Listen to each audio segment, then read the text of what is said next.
역대상 2장. 이스라엘의 아들은 이러하니 루벤과 시므온과 레위와 유다와 이사갈과 스불론과 단과 요셉과 베냐민과 납달리와 gad과 아셀이더라. 유다의 아들은 에르와 오난과 셀라니, 이 세 사람은 가나안 사람 수아의 딸이 유다에게 낳아준 자요. 유다의 맏아들 에르는 여호와 보시기에 악하였으므로 여호와께서 죽이셨고, 유다의 며느리 다말이 유다에게 베레스와 세라를 낳아주었으니 유다의 아들이 모두 5이더라. 베레스의 아들은 헤스론과 하물이요, 세라의 아들은 시므리와 에단과 헤만과 갈골과 다라니 모두 5사람이요, 갈미의 아들은 아가리니 그는 진멸시킬 물건을 범하여 이스라엘을 괴롭힌 자이며, 에단의 아들은 아사랴더라. 헤스론이 낳은 아들은 여라무엘과 람과 글루베라. 람은 암미나답을 낳고 암미나답은 나손을 낳았으니, 나손은 유다 자손의 방백이며, 나손은 살마를 낳고 살마는 보아스를 낳고, 보아스는 오벳을 낳고 오벳은 이새를 낳고, 이새는 맏아들 엘리압과 둘째로 아비나답과 셋째로 스메아와 넷째로 느다넬과 다섯째로 랏대와 여섯째로 오셈과 일곱째로 다윗을 낳았으며, 그들의 자매는 수르야와 아비가일이라. 수르야의 아들은 아비새와 요압과 아사엘 3형제요, 아비가일은 아마사를 낳았으니 아마사의 아버지는 이스마엘 사람 예델이었더라. 헤스론의 아들 갈렙이 그의 아내 아수바와 여리오색에서 아들을 낳았으니, 그가 낳은 아들들은 예셀과 소밥과 아르돈이며, 아수바가 죽은 후에 갈렙이 또 에브랏에게 장가를 들었더니 에브랏이 그에게 훌을 낳아주었고, 훌은 우리를 낳고 우리는 브살레를 낳았더라. 그 후에 헤스론이 60세에 길르앗의 아버지 마기르 딸에게 장가들어 동침하였더니, 그가 수굽을 헤스론에게 낳아주었으며, 수굽은 야일을 낳고 야일은 길르앗 땅에서 23성읍을 가졌더니, 그술과 아람이 야일의 성읍들과 그낙과 그에 딸린 성읍들 모두 60을 그들에게서 빼앗았으며, 이들은 다 길르앗의 아버지 마길의 자손이었더라. 헤스론이 갈렙 에브라다에서 죽은 후에 그의 아내 아비야가 그로 말미암아 아수울을 낳았으니, 아수울은 드고아의 아버지더라. 헤스론의 맏아들 여라무엘의 아들은 맏아들 람과 그 다음 브나와 오렌과 오셈과 아히야이며, 여라무엘이 다른 아내가 있었으니 이름은 아다라라. 그는 오남의 어머니더라. 여라무엘의 맏아들 람의 아들은 마아스와 야민과 에겔이요, 오남의 아들들은 삼메와 야다요, 삼메의 아들은 나답과 아비술이며, 아비술의 아내의 이름은 아비아하일이라. 아비아일이 아방과 몰릿을 그에게 낳아주었으며, 나답의 아들들은 셀렛과 아빠임이라. 셀렛은 아들이 없이 죽었고, 아빠임의 아들은 이시요, 이시의 아들은 세산이요, 세산의 아들은 알레요. 삼메의 아우 야다의 아들들은 예델과 요나단이라. 예델은 아들이 없이 죽었고, 요나단의 아들들은 벨렉과 사사라. 여라무엘의 자손은 이러하며, 세산은 아들이 없고 딸뿐이라. 그에게 야르하라 하는 애굽종이 있으므로 세산이 딸을 그 종 야르하에게 주어 아내를 삼게 하였더니, 그가 그로 말미암아 아떼를 낳고, 아떼는 나단을 낳고, 나단은 사밧을 낳고, 사밧은 에블라를 낳고, 에블랄은 오벳을 낳고, 오벳은 예후를 낳고, 예후는 아사랴를 낳고, 아사랴는 헬레스를 낳고, 헬레스는 엘르아사를 낳고, 엘르아사는 시스메를 낳고, 시스메는 살룸을 낳고, 살룸은 여가메를 낳고, 여가메는 엘리사마를 낳았더라. 여라무엘의 아우 갈렙의 아들 곧 맏아들은 메사에니 시브 아버지요, 그 아들은 마레사니 헤브론의 아버지이며, 헤브론의 아들들은 고라와 답부아와 레겜과 세마라.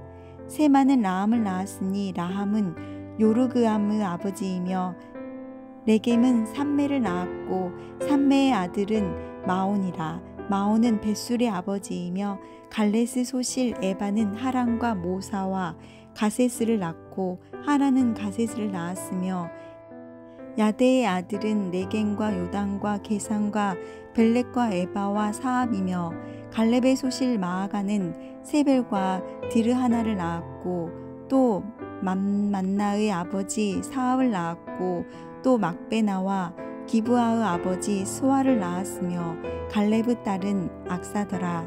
갈렙의 자손 곧 에브라다의 맏아들 훌의 아들은 이러하니 기랏 여아림의 아버지 소발과 베들레헴의 아버지 살마와 백가델의 아버지 하렙이라. 기랏 여아림의 아버지 소발의 자손은 하로에와 무누훗 사람이 절반이니 기랏 여아림의 족속들은 이델 종족과 붓 종족과 수맛 종족과 미스라 종족이라. 이로 말미암아 소라와 에스타올 두 종족이 나왔으며 살마의 자손들은 베들레헴과 느도바 종족과 아다롯벳 요압과 마나핫 종족의 절반과 소라 종족과 야베스에 살던 서기관 종족 곧 디랏 종족과 스므앗 종족과 수갓 종족이니 이는 다 레갑 가문의 조상 함마덱에서 나온 개인 종족이더라. 하늘에 계신 우리 아버지여, 이름이 거룩히 여김을 받으시오며 나라가 임하옵시며 뜻이 하늘에서 이룬 것 같이 땅에서도 이루어지이다. 오늘날 우리에게 일용할 양식을 주옵시고 우리가 우리에게 죄 지은 자를 사하여 준 것 같이 우리 죄를 사하여 주옵시고 우리를 시험에 들게 하지 마옵시고 다만 악에서 구하옵소서. 대개 나라와 권세와 영광이 아버지께 영원히 있사옵나이다. 아멘.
오늘 함께 나눌 하나님 말씀은 사무엘상 15장 7절에서 9절입니다.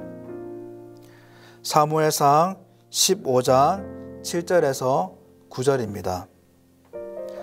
사울이 하윌라에서부터 애굽 앞 술에 이르기까지 아말렉 사람을 치고 아말렉 사람의 왕 아갓을 사로잡고 칼날로 그의 모든 백성을 진멸하였으되 사울과 백성이 아갓과 그의 양과 소의 가장 좋은 것 또는 기름진 것과 어린 양과 모든 좋은 것을 남기고 진멸하기를 즐겨하지 아니하고 가치 없고 하찮은 것은 진멸하니라. 아멘. 오늘도 하나님의 큰 도움이 있으시는 복된 하루가 되길 소망합니다.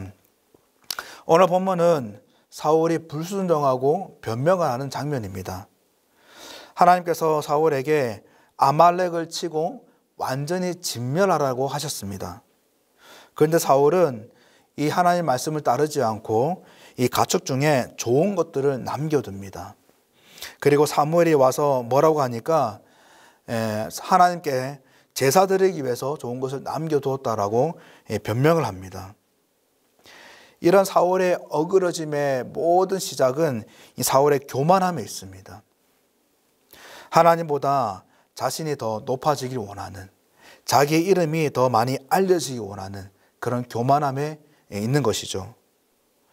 사울의 세 가지 행동을 통해서 이 사울의 중심을 우리가 확인할 수 있는데, 먼저 사울은 전쟁에 앞서서 군사의 그 인원을 계수합니다. 4절에 보니까 사울이 백성들을 모으고 그들을 들라임에서 세어보니 보병이 20만 명이요 유다 사람이 10,000명이라. 사울이 아말렉 성에 이르러 골짜기에 복병시키느니라 라고 기록되어 있습니다. 여러분, 이 군사를 세는 행위는 사실 그렇게 선한 행동이 아니죠. 그래서 다윗이 군사의 수를 세고 나서 큰 낭패를 보았습니다. 물론 얼마든지 합리적인 생각을 하고 고민을 하고 작전을 짤 수는 있어요. 그런데 전쟁을 잘 치르기 위해서 그런 행동을 했다면 우리가 이해는 할 수 있는데, 사실 전쟁하기 전에 전쟁의 결정을 위해서 이런 고민을 했다는 것은 큰 문제가 있는 것입니다. 지금 이런 상황에 사울이 군사의 인원을 세웠다는 것은 전쟁 여부에 대해서 지금 사울의 판단이 들어갔다는 것입니다. 원어로 보면은 4절과 5절 사이에 그래서라는 접속어가 있는데, 즉 사울이 인원을 세어보니 20만 명이고 10,000명이다. 그래서 사울이 복병시켰다라는 그런 의미입니다. 여러분, 지극히 이 전쟁을 결정하는 그 여부에 있어서 사울의 판단이 들어갔습니다. 인원을 세어보니까 할만하겠구나라는 계산이 지금 들어간 것이죠. 여러분, 하나님께서 사울에게 이 전쟁에 대해서 네가 잘 판단해라, 그리고 잘 살펴봐서 전쟁을 결정해라고 하신 것이 아닙니다. 하나님의 이 말씀, 전쟁에 대한 명령은 분명했어요. 아말렉을 쳐라, 아말렉을 진멸해라, 분명합니다. 단호했습니다. 하나님의 결정은 이미 떨어졌어요. 타협의 여지가 없습니다. 고민할 여지가 없죠. 모든 주권이 하나님께 있음을 이미 선포하셨습니다. 그래서 그 말씀이 떨어졌을 때 순종해서 돌격하면 돼요. 그런데 사울은 판단하고 있습니다. 저울질하고 있죠. 주도권을 자기가 쥐려고 하는 그 내용이 있었다는 겁니다. 여러분, 진멸이라는 말이 다소 잔인하게 들리겠지만은 사실 하나님께서 이 아말렉을 진멸하는 이유가 분명하게 밝히십니다. 신명기 25장 17절부터 이제 하나님께서 이스라엘 백성들에게 말씀하시는데, 이 아말렉이 이스라엘에게 행한 일을 기억하라라고 하시면서 말씀하시는데, 이 아말렉이 출애굽 행렬에 뒤처져 있는 그 약한 자들을 쳤고, 그리고 하나님을 두려워하지 않는다라고 이 제목을 분명하게 명시하셨어요. 그러시면서 이스라엘, 너는 천하에서 이 아말렉이 기억되지 않도록 처단을 해라고, 지워버려라고 말씀하십니다. 여러분, 하나님의 백성을 쳤다는 것은 어떻게 보면은 하나님을 기만하고 모욕했다는 거예요. 특히 약한 자를 쳤다는 것은 이 아말렉이 얼마나 잔인하고 얼마나 극악무도했다는 것을 보여주는 것입니다. 이미 아말렉은 하나님의 심판을 받기에 충분했습니다. 그리고 하나님에 대한 이 만행이 끝까지 차올랐죠. 여러분, 그리고 이 진멸이란 단어는 원어로 보면 헤렘이란 단어인데 이 단어는 제사 용어입니다. 하나님께 제사를 드릴 때 제물을 죽이는데 완전히 죽여서 제물을 드립니다. 여러분, 어린 양을 제물로 잡을 때 이 어린 양이 귀엽고 사랑스럽다고 해서 살려두지 않아요. 어린 양이 제물이 될 때는 완전히 죽입니다. 하나님께 드린 제물이기 때문에 완전히 죽여서 모든 생명을 하나님께 온전히 드리는 거죠. 이 행위가 이 헤렘입니다. 진멸이죠. 여러분, 사울이 교만하다는 것이 이 진멸을 하지 않는 그 행위를 통해서도 우리가 알 수가 있습니다. 이 아말렉은 어떻게 보면 단순한 적이 아니에요. 다르게 표현해서 보면 하나님께 드리는 제물인 것이죠. 그래서 아말렉을 진멸해라는 것은 그냥 싹 다 죽여라, 전멸시켜라 이런 의미가 아니라 하나님께 모든 생명을 온전히 하나님께 제물로 드려라라는 그런 의미입니다. 그래서 이 전쟁은 단순한 싸움이 아니에요. 어떻게 보면은 제사인 거죠. 그런데 사울이 이 아말렉의 좋은 것들을 챙겼습니다. 이것은 그냥 단순한 불순종이 아니라 그것을 넘어서 하나님께 드릴 제물을 자기가 취했다는 것입니다. 자기 소유로 삼았다는 것이죠. 쉽게 말하면 하나님께 드릴 영광을 자신이 취했다는 거예요. 마치 엘리 아들들이 저질렀던 죄와 똑같은 양상입니다. 하나님께서 정말 나를 멸시하는 자를 내가 경멸하겠다라고 정말 노화를 바라시면서 엄격하게 말씀하셨던 그 행위와 똑같은 것이죠. 그리고 이 사울은 기념비를 세웠어요. 12절에 보니까 사울이 갈멜에 이르러 자기를 위하여 기념비를 세우고라고 기록되어 있습니다.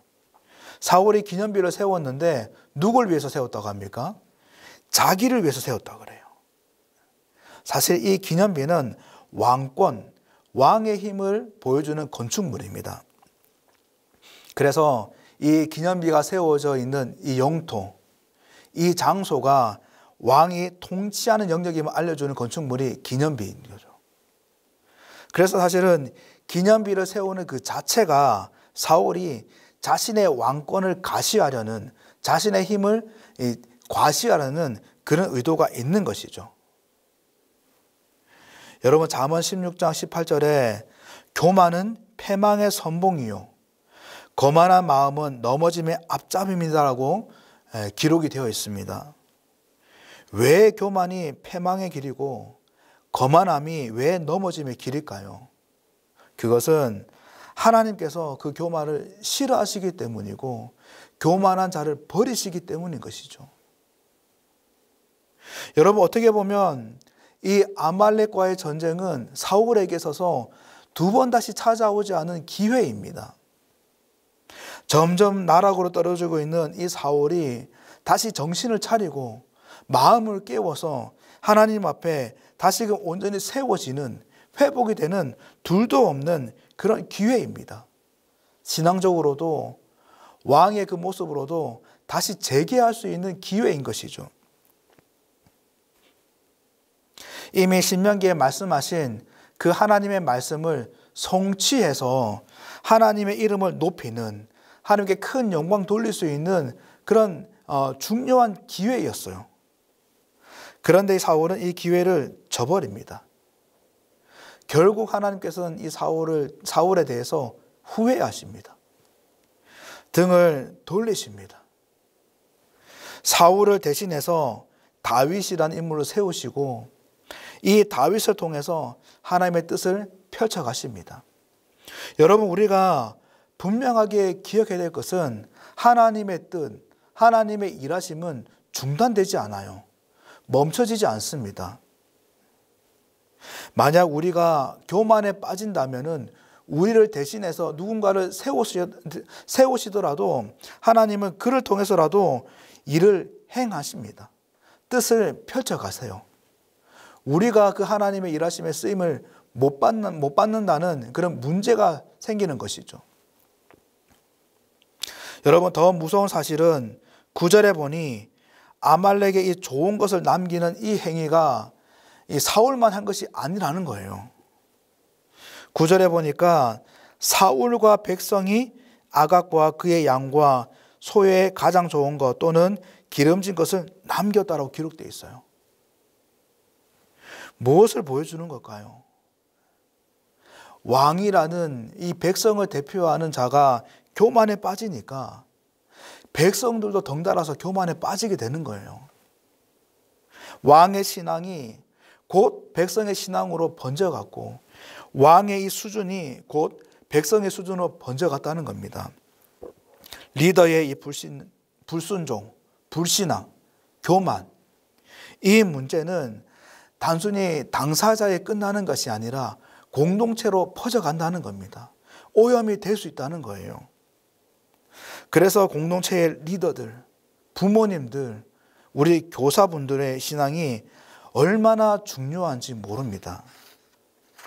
저도 목회자이고 또 교구를 섬기고 있고 각 부서를 섬기고 있고 또한 집에 가면 가장이고 아빠인데 우리가 만약 자녀를 둔 부모라면 또한 공동체의 리더라면 교사라면 이 교만의 문제를 두고 말씀을 붙들고 정말 기도와 예배를 붙들면서 하나님 앞에서 정말 끊임없이 정직하게 씨름해야 된다는 거예요. 이 교만에 빠지지 않도록 계속해서 은혜를 구하며 겸손함을 지켜나가야 된다는 겁니다. 여러분, 이 사무엘상 이 성경의 키워드는 하나님은 중심을 보시는 분이시라는 겁니다. 하나님은 지극히 사울의 중심을 보고 계세요. 여러분, 우리는 하나님 보시기에 중심이 어떠할까요? 사랑하는 성도 여러분, 다시금 우리의 중심을 살펴보면서 하나님 말씀으로 점검하는 은혜가 있길 바랍니다. 겸손의 최고봉이신 주님을 기억하면서 주님의 그 겸손을 따라 또 하나님 앞에 정직하게 정말 신실하게 살아가는 우리의 모든 모습이 되기를 소망합니다. 늘 말씀과 또 기도와 예배를 온전히 붙듦으로 우리가 교만의 덫에 빠지지 않고 오늘도 주님을 따라 그 겸손의 길을 잘 걸어가고 또한 내 삶을 통해서 많은 이들에게 겸손의 아름다운 모습을 잘 보여주는 우리 모두가 되길 주님의 이름으로 간절히 축원드립니다. 기도하겠습니다. 하나님 아버지, 새로운 한날을 허락하시니 감사합니다. 오늘도 은혜를 주셔서 저희들이 교만하지 않게 하옵소서.